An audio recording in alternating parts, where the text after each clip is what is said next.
नमस्ते दोस्तों ये बात है 14 अप्रैल 1912 की। एक शिप साउथहैम्पटन से न्यूयॉर्क की ओर अपनी यात्रा के लिए रात को 11:40 पर निकलता है और 2 घंटे 40 मिनट बाद वो गायब हो जाता है। और वहीं 16 जून 2023 को एक टाइटन समरसिबल, जिसको सबमरीन कहा जाता है, अपनी स्पॉटेड शिप के साथ न्यू फाउंडलैंड से निकलता है और 18 जून को अपनी डाइव वाली साइट पर पहुंचता है। वहां डाइव लगाने के बाद सबमरीन गायब हो जाती है, जिसको ढूंढने के लिए यूएसए और कनाडा की नेवी, कोस्ट गार्ड और एयर फोर्स को लगाया जाता है। आखिर कहां गई वो शिप और सबमरीन, और इनका आपस में क्या लिंक था, और ऐसा क्या था इस सबमरीन में जो अमेरिका और कनाडा ने अपनी पूरी पावर को उस सर्च ऑपरेशन में लगा दिया, जिसकी कॉस्ट अराउंड 10 करोड़ आई। क्या यह सिर्फ एक दुर्घटना थी या एक साजिश? आखिर क्या है सबमरीन के डूबने का रहस्यमय सच?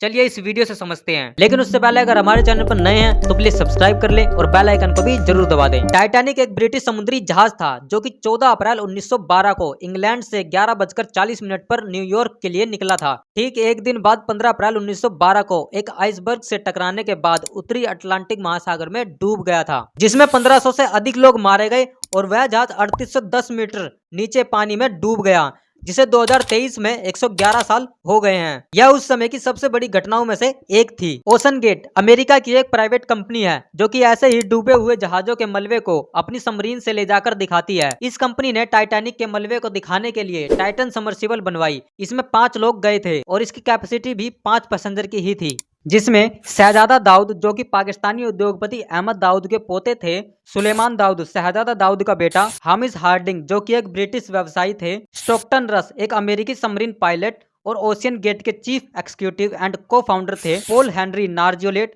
एक पूर्वी फ्रांसीसी नौसेना कमांडर, गोताखोर और पनडुब्बी पायलट शामिल थे। और इसकी एक टिकट की कॉस्ट $25 लाख थी। सबमरीन से टाइटैनिक का मलबा देखने के लिए मई को सेलेक्ट किया गया, लेकिन खराब मौसम की वजह से इसे जून में कर दिया गया। 16 जून 2023 को अपनी स्पॉटेड शिप पोलर प्रिंस अपनी सबमरीन को लेकर न्यू फाउंडलैंड से निकला और 17 जून को उस जगह पहुंचा जहां से टाइटैनिक को देखने के लिए सबमरीन को पानी के अंदर जाना था। और 18 जून को सबमरीन पानी में गई। पानी में जाने के बाद सबमरीन को हर 15 मिनट में अपनी स्पॉटेड शिप को रिस्पॉन्स करना था, जो कि पहले 1.5 घंटे तक किया गया। उसके बाद यह अपना कम्युनिकेशन खो देती है और पानी में जीपीएस का काम न करने की वजह से उनको ढूंढ पाना बहुत ही मुश्किल हो गया था। सबमरीन में 96 आवर की ही ऑक्सीजन अवेलेबल थी। 22 जून तक अगर सबमरीन पानी के अंदर ठीक कंडीशन में भी होती तो उसमें पैसेंजर के जिंदा रहने की उम्मीद खत्म हो गई होती, क्योंकि सबमरीन में ऑक्सीजन की मात्रा 22 जून की मॉर्निंग में खत्म हो जाती। सबमरीन की 4:30 पर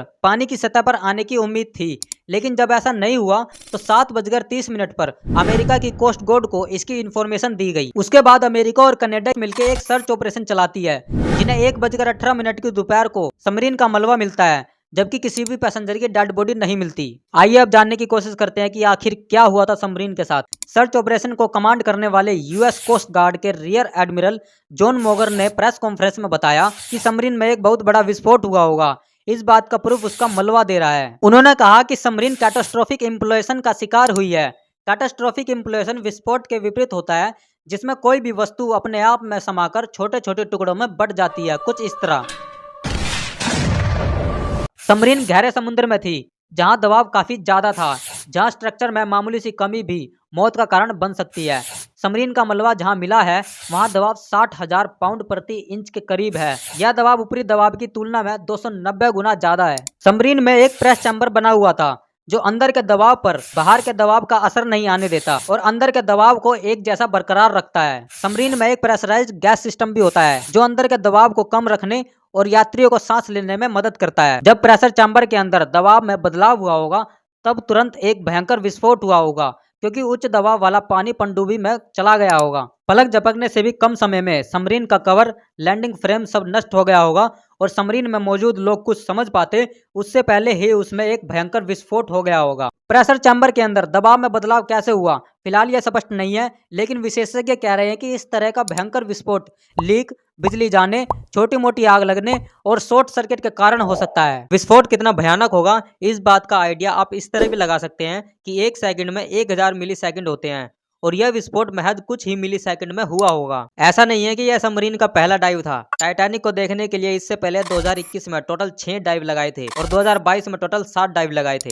साल 2018 में मरीन टेक्नोलॉजी सोसाइटी ने रस को एक पत्र लिखकर कहा कि OceanGate submarine experimental tour passenger के साथ साथ पूरी इंडस्ट्री के लिए खतरनाक साबित हो सकता है। लेकिन इसके जवाब में उन्होंने कहा कि इंडस्ट्री स्टैंडर्ड नए नए इनोवेशन को आने से रोकते हैं। मार्च 2018 में गहरे समुद्र के स्पेशलिस्ट ने भी रस को एक लेटर लिखते हुए कहा कि आप अपनी और अपनी क्लाइंट की सेफ्टी को खतरे में डाल रहे हैं, और साथ ही उन्होंने सबमरीन को कमर्शियल यूज करने से मना किया। 2023 में सबमरीन को चलाने के लिए एक Logitech F710 wireless game controller का मॉडिफाई वर्जन यूज किया गया था। साथ ही सभी पैसेंजर से एक डिक्लेरेशन साइन करवा लिया गया था और इसमें साफ तौर पर लिखा हुआ था कि यह एक एक्सपेरिमेंटल सबमरीन है और यह किसी भी थर्ड पार्टी से सर्टिफाइड नहीं है, और इसमें जाने के बाद शारीरिक चोट, डिसेबिलिटी और यहाँ तक कि जान भी जा सकती है। अब आपके लिए सवाल, क्या इनोवेशन और एडवेंचर के नाम पर सेफ्टी को दांव पर लगाना सही है? क्या SOP यानी स्टैंडर्ड ऑपरेटिंग प्रोसीड्यूर किसी की सेफ्टी के लिए बनाए जाते हैं या फिर उन्हें आगे बढ़ने से रोकने के लिए? इसका जवाब आप कमेंट सेक्शन में जरूर दें। अगर आपको हमारी वीडियो अच्छी लगी है तो सब्सक्राइब कर ले और बेल आइकन को भी जरूर दबाएं। धन्यवाद।